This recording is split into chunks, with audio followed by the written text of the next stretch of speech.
नमस्कार बच्चों, कैसे हैं आप सब लोग। मैं गौरव वैष्णव एक बार फिर से आप सभी का स्वागत करता हूं। बच्चों, आज की इस वीडियो में हम बात करने वाले हैं कि पोस्ट प्रेफरेंस क्या रखें। हमने जोन के बारे में आपको बता दिया था, तो कई बच्चों का मैसेज आया कि सर आपने जोन बताया लेकिन पोस्ट प्रेफरेंस नहीं बताई, तो पोस्ट प्रेफरेंस भी बता दीजिए, उसके बाद हम फॉर्म भर सकें। तो बच्चों, पोस्ट प्रेफरेंस ये रहा आप सभी के लिए। मैं बहुत ज्यादा बात ना करते हुए आपको सीधा पॉइंट पे लेके आता हूं। बच्चों, आपको जानकारी है कि सबसे ज्यादा वैकेंसी जो है सबसे ज्यादा ट्रैक मेंटेनर में है, उसके बाद पॉइंट्समैन बी में है। लेकिन मैंने ये वाला पोस्ट प्रेफरेंस क्यों रखा बच्चों? क्योंकि ट्रैक मेंटेनर का जो काम है वो आसान है। कहीं ऐसा ना हो कि नौकरी आपने बड़ी मेहनत से नौकरी ली और नौकरी मिलने के बाद आपको ये लगा कि नहीं यार, ये नौकरी तो हमारे काम की नहीं है, अब हम अच्छा तैयारी कर रहे थे, इससे बढ़िया हमारा सिलेक्शन हो जाता। तो बच्चों, वहां मलाल रखने की बजाय आप इस प्रकार से एक पोस्ट प्रेफरेंस रखिए कि आपका सिलेक्शन हो जाए तो आपको सुख पहुंचे। तो सबसे पहले बात करते हैं कि आप पोस्ट प्रेफरेंस रखना है। बच्चों, टीएलएसी मतलब ट्रेन लाइटिंग का और एसी का काम होता है वर्कशॉप में, जैसे कि एक जगाधरी वर्कशॉप है, आरसीएफ कपूरथला है। यहां पर इन यूनिट्स में आपकी पोस्टिंग हो सकती है, और मतलब ऐसे वर्कशॉप टाइप में आपकी पोस्टिंग हो सकती है। और वहां पर क्या होता है, लिमिटेड 8 घंटे का काम होता है। टाइम पे काम करने के बाद आप 2-3 घंटे जाकर घर पे पढ़ भी सकते हैं। और सबसे अच्छी बात है कि यहां पर आपकी जो लाइफ होती है वो एक तरह से सेटल हो जाती है, और आपको प्रमोशन के भी चांस मिलते हैं। एक जगह आपको पर्टिकुलर रहने का भी एक मतलब ठिकाना हो जाता है, आप स्टेबल होकर अपनी लाइफ जी सकते हैं। उसके बाद यही मैकेनिकल डिपार्टमेंट की वर्कशॉप में असिस्टेंट की नौकरी, फिर उसके बाद इलेक्ट्रिकल शेड में नौकरी, असिस्टेंट शेड इलेक्ट्रिकल। चौथे नंबर पर प्रेफरेंस रखिए लोको शेड, जो लोको होते हैं ना डीजल वाले, उस वाले शेड में नौकरी। और ये फिर इलेक्ट्रिकल का डिपार्टमेंट आ गया। टीएलएसी की जो नौकरी यहां पर वर्कशॉप में थी, यहां पर आपको स्टेशन वगैरह पे होगी। असिस्टेंट ऑपरेशन, ये भी इलेक्ट्रिकल का काम है, इसको आप 6th प्रेफरेंस पे रखिए। 5वें पे आपने टीएलएसी को रख दिया। उसके बाद carriage and wagon. Carriage and wagon मतलब मैकेनिकल का डिपार्टमेंट, जो गाड़ी के जो कोचों से संबंधित होता है, मैकेनिकल के डिपार्टमेंट का काम है। वहां पर टेक्नीशियन के साथ में काम करना होता है असिस्टेंट को, लेवल 1 में। उसके बाद आपके पॉइंट्समैन बी की वैकेंसी आ गई। दूसरे नंबर पर हाईएस्ट वैकेंसी है, 8वें नंबर की, इसको प्रेफरेंस पे रखिए। बच्चों, ये प्रेफरेंस रखने से क्या होता है कि अगर आपके बहुत ज्यादा नंबर आए तो आपको मन मुताबिक पोस्ट मिल जाएगी। और मान लीजिए कि ट्रैक मेंटेनर की कट ऑफ किसी तरह से कम गई, अगर मतलब फॉर्म उस हिसाब से नहीं आए, अभी तो हम ये सोच रहे हैं ना कि ट्रैक मेंटेनर की बहुत ज्यादा पोस्ट है, सारे बच्चे वहीं फॉर्म भरेंगे। जो बच्चे ये चाहते हैं ना कि किसी तरह से बस नौकरी लगे, काम कोई भी कर लेंगे, हमें काम करने में कोई दिक्कत नहीं है लेकिन नौकरी लगनी चाहिए, वो ट्रैक मेंटेनर का भरेंगे फॉर्म। और यहां पर कट ऑफ सबसे ज्यादा जाने के चांस हैं। लेकिन अगर बच्चों नहीं गई और तो आपको लास्ट आपकी प्रेफरेंस मिल ही जाएगी।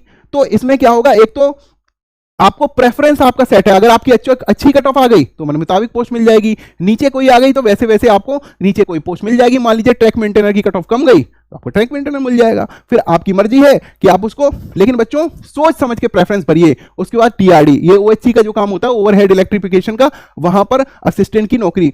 और signal and telecommunication, signal and telecommunication railway का बहुत अच्छा डिपार्टमेंट सारे बहुत अच्छे हैं। बच्चों को सीखने को भी मिलता है और सीखकर आगे बढ़ने की अपॉर्चुनिटी भी होती है कि बच्चा आरआरबी ग्रुप डी के थ्रू आ गया, आरआरसी डी के थ्रू आ गया डी में, तो डी में हमेशा रहता नहीं है, प्रमोशन का एक चैनल है। आप सी में जाएंगे, सी में आप टेक्नीशियन 1 बनेंगे, टेक्नीशियन 1 से आप सीनियर टेक्नीशियन बन जाएंगे, जेई बन सकते हैं। बहुत सारी यहां पर अपॉर्चुनिटी है। उसके बाद असिस्टेंट ब्रिज में, फिर ट्रैक मशीन में 12वें नंबर पे, फिर असिस्टेंट पीवे रखिए, और उसके बाद ट्रैक मेंटेनर रखिए ग्रुप 4 का।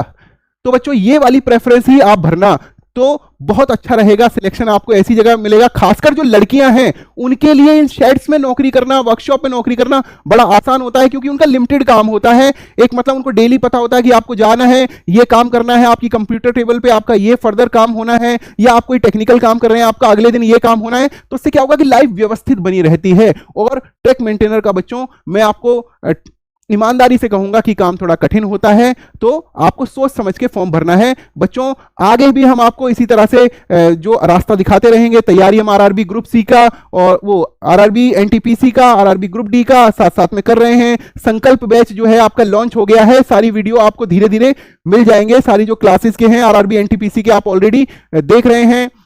साथ ही बच्चों, कल एक बच्चे का ये प्रश्न भी आया था हमारे साथ कि बच्चों, सर आपने हम सभी बच्चों को आरआरबी ग्रुप डी की भी तैयारी करवा रहे हैं, एनटीपीसी की भी तैयारी करवा रहे हैं, और आपने अब आईएएस का भी बैच शुरू कर दिया, यूपीएससी का। तो बच्चों, हम किसी एग्जाम विशेष को फोकस नहीं करते। मैंने खुद इतनी पढ़ाई की ताकि मैं हर एक बच्चा जो इस दिशा में कार्यरत है, एक नौकरी लेना चाहता है, मध्यम वर्गीय परिवार का बच्चा, हम उन सभी को हाथ बढ़ाकर उनका सहयोग करना चाहते हैं। इसलिए हम एक गाइड के तौर पर काम करना चाहते हैं कि कैसे। और जब हमने खुद उस जीवन को जिया है, हमने खुद एक सरकारी नौकरी ली, और उसके बाद खुद यूपीएससी की तैयारी की, वहां पर इंटरव्यू भी दिए, यूपी पीसीएस की भी तैयारी की, वहां भी इंटरव्यू दिए, मेंस तक गए, मेंस पास किया, इंटरव्यू दिए, तो बहुत सारा एक एक्सपीरियंस भी हुआ जीवन का। तो वो एक्सपीरियंस आपसे शेयर भी करना चाहते हैं ताकि आप कोचिंग माफिया के चक्करों में ना पड़े, महंगी महंगी फीस से बचाव भी हो जाए आपका और आपका सिलेक्शन भी हो जाए। तो बच्चों, इसी दिशा में हम कार्यरत रहेंगे। तब तक के लिए आप सभी को नमस्कार, जय हिंद, जय भारत।